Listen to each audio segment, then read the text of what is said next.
Hello everybody and welcome back. I am KRX, so we're going to be taking a look at Rise of Industry. This is going to be covering the base game, but it's going to be an updated look at the base game because we do have a very old series for this, I think right as it went out of early access, but it's been updated many times since its 1.0 release. And we're just going to be sort of doing, and we've also played the game for, I don't know, 60, 70 hours or something like that. We've played it on the Twitch stream, we've played it on the YouTube a little bit and stuff like that. I've played it offline a bunch because I think this is a really cool game. So we're going to be kind of going through the setup. We're going to be building a profitable company, and basically sort of it's going to be like a tutorial for the game a little bit. So when you first get in here, essentially it's called career, but career is essentially the sandbox mode. And we'll just go into there. And then we can sort of customize our game a little bit here. Right now we're at 200% difficulty settings. That might be where we want to keep it. This all looks basically good just at the default here. Did we have AI? Did it say maybe AI is the next one? Or the AI? Player AI? Player AI players. No, we need a few. We need a normal amount of AI players there. There we go. You can play with AI companies or not, but the AI companies I think are an important part of competing for resources in regions and contracts and stuff and such, which is kind of nice. I'm almost tempted to leave the events. Well, events are kind of... We'll just do normal on the events. We'll do normal on the events. Some of the events are kind of repetitive, and I don't necessarily play with them too much myself. Here, these are some of the settings that I've changed. You can see we're at 200% difficulty. To be fair, this is not going to be particularly challenging or anything. It's just that I've adjusted some things like a little bit more pollution intensity. Again, by the default settings are totally fine, right? The presets here, you could just go to normal or easy and you'll be just fine. This is one that I do highly recommend you adjust. The simplified production chains, set that to no. This is one of the big core of the games, is setting up the logistics of moving things around, but not just physically getting things moved around, but also like the ratios between factory buildings, right? If you have to make cheese, then how much milk, like what's the ratio of milk and water, whatever, that goes into to making cheese? I guess I don't know, it probably doesn't require water. Anyways, it was a bad example because maybe that's just a one input, but actually, I'm kind of curious exactly what all goes in cheese. Well, maybe you need packaging for the cheese or something like that. So you need some plastic wrap or something. I don't know. Anyways, point of the story is we're going to keep that off because it's going to create... The game is actually beautifully... The production recipes is what they're called in the game. The different things that you make in the game with the different factory lines. Those are actually beautifully built and balanced around like their own interesting sort of like ratios and stuff. And part of that is there's the ratio of the input and output. That doesn't change whether you turn this on or off. But what does change is the rate at which those things process. So you're not only thinking about the ins and outs, but you're also thinking about how often do those process, and then that has to be sort of mathed out in the total ratios of different ins and outs. That'll make sense once we get into here. But yeah, this is a game about building up factories and having them work in harmony together. That's kind of... I think I had this set to 15 million just to give us a little bit of extra money. It is a loan, so you do have to pay it back, but it's fine. And I have some of the pricing set down. Like you can see, this is the product pricing is 80% rather than 100%. So that makes the game slightly more difficult, but we'll be fine. We'll be fine. You do want to make sure you have unlimited resources on, which I think by default... That was probably maybe on the last step. But anyways, this is fine. This is fine. Sorry guys, that was a little bit of a janky sort of opening there. Thanks everybody for being here. Rise of Industry, like I said, is a pretty cool game, and we'll be getting right into it. But the main thing that you have to do in this game when you start is you have to assess your environment. You're going to figure out which region. There's going to be like 6 or 7 different regions. Each region has their own city. This is Springvale here, but there's going to be other cities around the map as well, like Inwood here, and there's going to be Johannesburg, so on and so forth. So we need to try to figure out where are we going to actually put down our headquarters and which region are we going to claim first. Well, the way that we're going to be able to figure that out in a sort of a non-random way is to come up to this top right here, the map labels and layers, open this up here, and we're going to go look for show resource names. There we go. So now that's actually going to show the different resources in the regions. The other way you could do that is if you click on Springvale here, we'll be able to come here and say resources available in this region is wood. Well, there's a lot of trees. There's trees in every single region, probably. Coal and iron. Okay, coal and iron. There we go. But you can see this oil here in the water is part of what looks to be Johannesburg here. Yeah, oil, gas, copper, wood. So they got a bunch of things going on there. And we could visually look and see, okay, iron, coal, great. Gas, copper, oil, more oil. Fish, fish, that's not as appealing, to be honest. Some weird sort of shaped,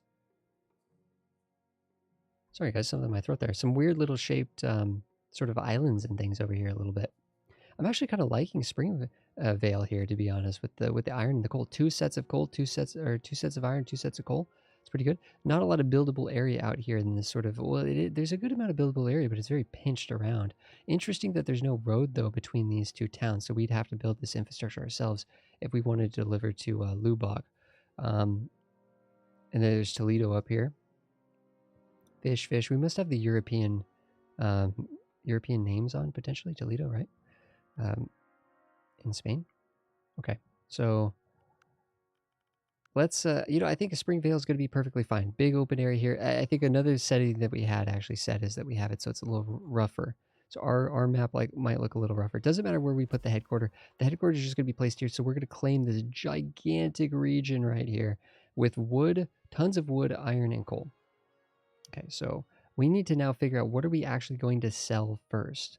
There's two ways to kind of think about this. One, we're going to have to go to the technology tree and see which technology we can get right away. But let's just kind of see what's going on here. Okay, we got a construction. We got a construction goods building here. And we also have a food market.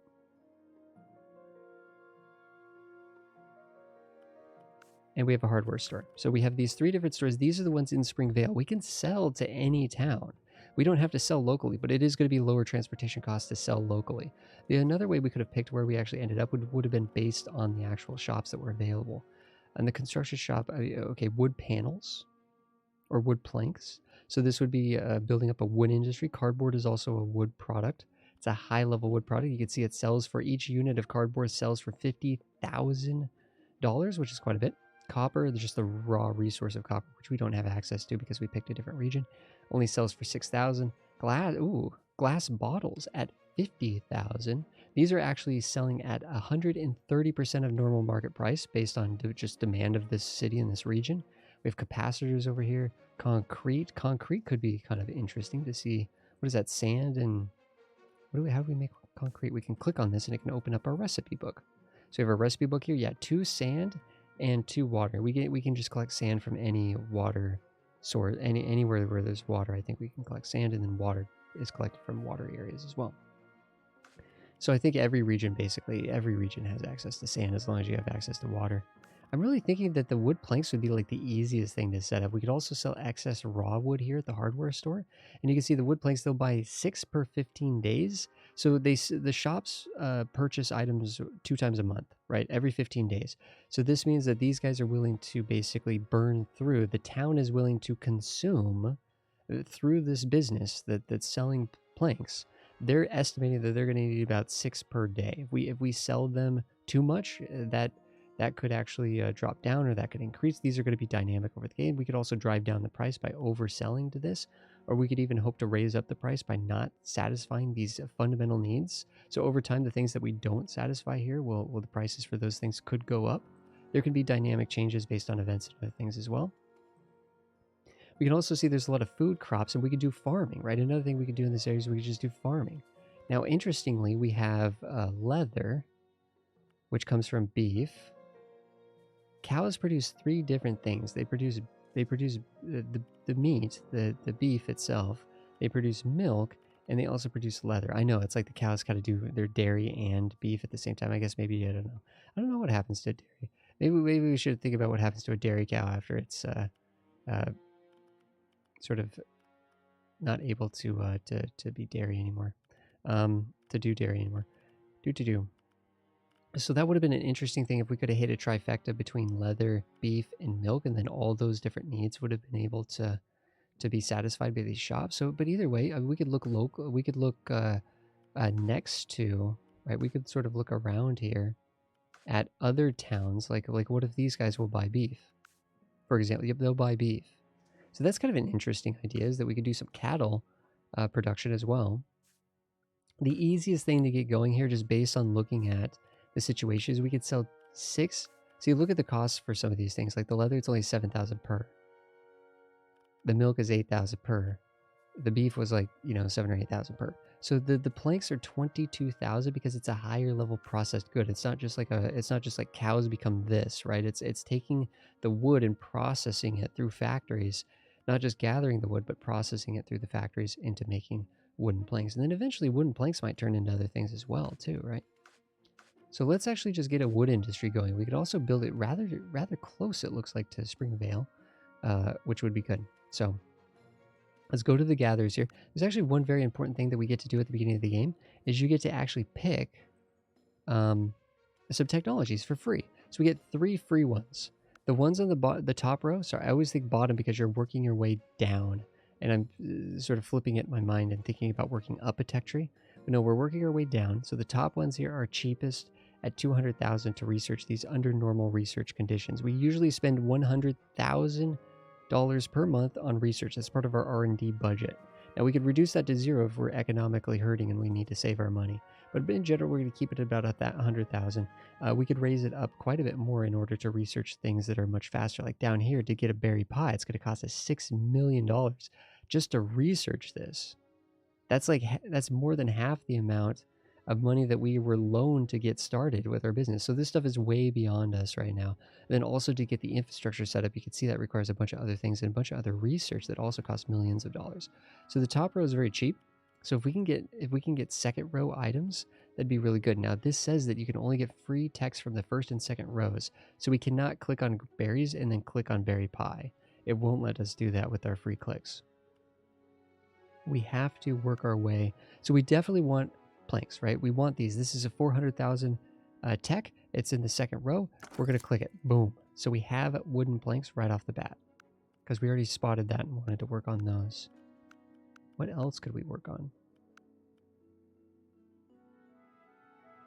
Well, we technically don't even have beef up and going. So let's get some cows going because we're thinking that cows might be pretty decent. What was that thing that we could do with sand? How do we make concrete as well? That was with sand, right? Glass and metallurgy here. I'm tempted to click on the concrete here. For concrete production, it's a level 2 tech, so that's good, right? So that means we're effectively using our 3 free bits. Now what we can do is we can queue up actual technologies. Oh no, what did I just do? Wait, what? I thought we had 3 free. Oh, the beef required wheat. So we also because we have to feed the cows wheat. So by actually clicking on this, we actually used up 2 of our techs. Oh well, that's okay. All the animals require wheat as feed. That's okay. So we'll just research this, but I don't know if we need to research that right away. Instead, what we might do is I like building the urban roads. They're a little faster. One-way roads are super nice to have. We'll work on those. Some of these are like auxiliary logistic stuff. This lets us research faster at the higher rates per month, which is actually kind of nice. Some of these are really just, I mean, this is $2 million, but some of these are really good for giving trucks more carrying capacity. That's quite good. Extra destination slots. Or, yeah, you know what? That one's going to be very, very good, I think. But I'm almost tempted to put that ahead. Let's move that one up. You can usually wiggle these around, but not when it's actually like on deck. Then you have to cancel it and move it and stuff, and then you lose any progress you made on that. But we don't have any progress on that yet. I also like upgrading the gatherers so that they can gather +2 land harvesters. These are for wood, so I think I kind of want to do those so that we can actually get more wood out of each of the gathering buildings themselves. That's usually also really good for like iron and coal production and stuff. We're going to have to see what we can actually do with our iron and coal. That presumably smelted iron with coal makes steel, right? Yeah, this would be in like the metallurgy. Here we go. We have steel here and stuff. So we're going to need to find like a shop that's willing to buy some of this stuff. And the cool thing is over time, you'll actually have the towns will be upgrading. So as we satisfy Springvale, we can grow it and it can actually start to demand higher level resources that pay us more to work on, and so on and so forth. So just building a road out here. We're just going to set up our little forestry industry out here, nice and easy. So in this game, one thing that I personally really like, but some people might kind of be like meh, about is that you actually like the trees don't ever disappear. The trees don't ever disappear, and it doesn't really matter how the AI will build these kind of weird, but for the most part, you could just, the efficiency of these buildings is not contingent on how many trees are around them, or if they're, you know what, let's test it. Let's test like this craziness that I'm saying. The game's been updated a few times, so I wonder if they've changed this. I think these will all work at peak efficiency, even though they're all next to each other. This also just means that you don't have to waste as much space or anything like that. We'll see if that's actually true or not. But the trees will not disappear. Some people might be like, well, that's kind of goofy. But the thing is, this is meant to be kind of a relaxed game that you can play over years and years and years within the game. If you were able to clear cut all the trees, then there'd be no trees left. I guess you could have a system for regrowing them or something too. I mean, that would be cool, don't get me wrong. But like the coal and stuff, like these iron deposits and coal deposits will not expire unless there was a way to set it so that they would, but I think the default is now set to unlimited by default. Because eventually you just sort of mine through the map. I guess there's a way to buy from outside the regions. There's a way to buy resources. But personally, this is kind of just a relaxed game. It's more about building these complicated... Like, it's more about building up to the more complicated stuff and leveling up the towns than it is about, like struggling to get wood. Like wood should be easy to get because wood isn't worth anything. It's just a basic, very primitive, basic thing. But actually, what I'm going to do here is I'm going to bring this up a little bit. And I think what we might do is we might run the factories here sort of a little bit further from the town. We need a warehouse over here. This is what's going to actually distribute and sell to town.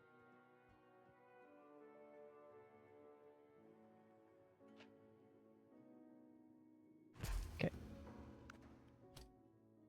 And what we can do is we can actually have... Whoops. I did that wrong there. That's okay. Use the delete there and delete that.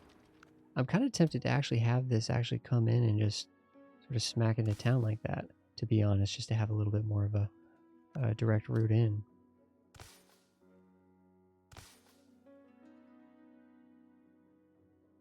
Wait a second. See, we don't have the one-way system here. Counterclockwise. They come in here, they go out there. Yeah. If this is counterclockwise, did we build the wrong one?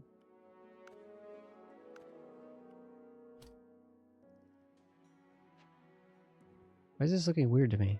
Oh, no, sorry, this is, wait, yeah, counterclockwise.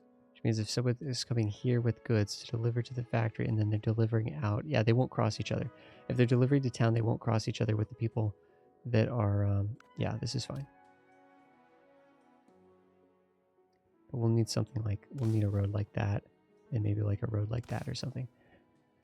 So let's get some factories. We've unlocked the planks, right? The wooden planks. So that means that we're going to have the technology to build the carpenter center.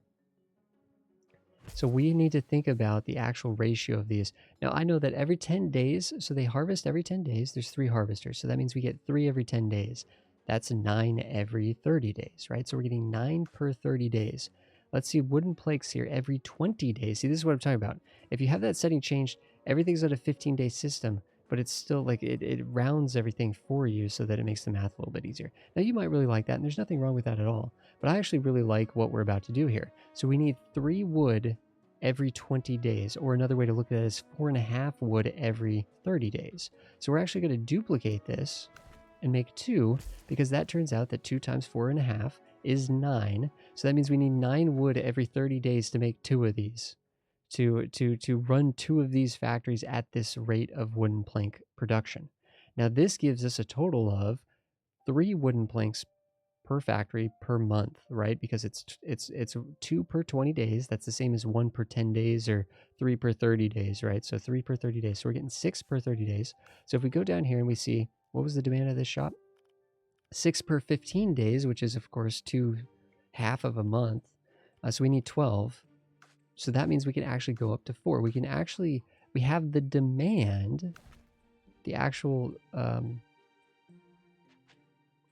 we have the sort of consumer demand to actually run 4 of these factories at this rate of making 2 wooden planks every 20 days or 3 every 30 days. But this one plant is not capable of supplying all of those. In fact, it's exactly half. It's exactly short by half. So we need to make another one of these.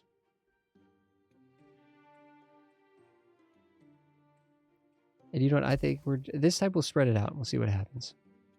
We'll spread these ones out more and see if it has like a higher efficiency or something. Pretty sure it doesn't work like that, but we're just going to do it anyways. That's what the AI, when they build these, they do spread them out like that, which is kind of interesting, but there you go. Okay. Now we need to actually tell these lumber yards that they're trying to move their lumber to the factories. So we have lumberyard 1, lumberyard 2, lumberyard 1 here. Let's get rid of 2 for a second.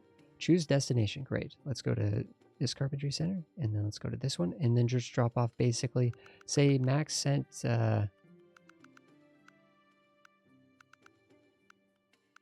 let's set their max sent to like 6. Basically what this is going to do is it's going to prevent them from putting it all in one factory. It's like, okay, you already have 6, I would start sending to the other one.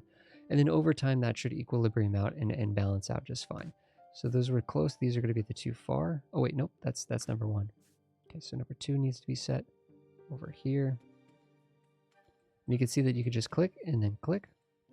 You can also find them in that list to the left there. There's that little minimum kept. No, we don't want them to keep any. Okay, so now these guys, though, they need to go to the warehouse, right? When they produce, they need to go to the warehouse, but they're just going to drop it all off. Everything they make needs to go to this warehouse. If we had different shops in different towns, we could send these goods to different warehouses and so on and so forth. But in this case, all of these should be set up. In fact, what you can't do, well, there we go. I'm pretty sure we got it all set up here. So now if we unpause here, we should be making wood, sending it to our factories to make wooden planks, and then sending that to our warehouse. And then finally, the warehouse, it's a tier 1 good. Wood would be like a raw resource. The wooden planks, we can click on this and it actually can, this will highlight it. Otherwise, we could just go to commercial areas and say, hey, look, there's a Springvale Construction Goods that wants to buy this thing. So we can find it in the list there. And I'm going to say maximum sent is 6. We don't want to oversend. So even if we get like 7 or 10 in there, we'll send 6 and then they'll sell and then we'll send the rest, right? So the maximum that we can send at a time to the shop in a cycle, in a 15-day cycle, is 6. So we're going to cap that and control the flow of wooden planks so that we don't flood the market. So we're going to control that as best as we can. We could, I mean, there could be a reason for going a little under. Some people might like to do that. I just go right at the number. So if it says 6, we just go for 6. Plus we have the exact amount of production. This is going to line up just right. Let's unpause and see if we can actually see this going a little bit here now. We're doing research again. We're going to be losing money until this gets into its rotation here.